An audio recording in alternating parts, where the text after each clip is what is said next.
Talent ఎవడబ్బా సొత్తు కాదు. వంట చేసింది ఎవరో చెప్తారా? అమ్మ నాన్న వాళ్ళు ఏం చేస్తుంటారు? మేము చాలా మిడిల్ క్లాస్ అండి. తినడానికి తిండి కూడా ఉండేది కాదు. మా డాడీ ఉండేవాడు, చేయని పని అంటూ ఏది లేదు.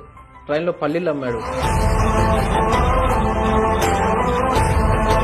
సో అలాంటి స్టేజ్ నుంచి ఇప్పుడు ఆ హోటల్ వల్లే ఇప్పుడు తింటున్నామండి. ఈ ఇంటర్ చదివిన తర్వాత ఇంకా నేను చదువుకోను అంటే వాళ్ళ రియాక్షన్ ఏంటి అసలు? తట్టుకోలేకపోయారండి, చాలా బాధపడ్డారు. బయట సొసైటీ అనే వాళ్ళు పచ్చిగా చెప్పాలంటే ఏంట్రా ఇంత బేకారుగా ఉన్నాడు, ఏంట్రా ఇంత పొరంబోకర్లా ఉన్నాడు.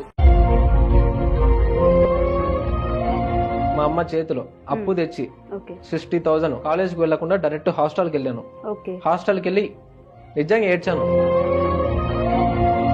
చాలా బాధపడింది, చాలా ఏడ్చేసింది. ఒక వారం వరకు సరిగా అన్నం తినలేదు.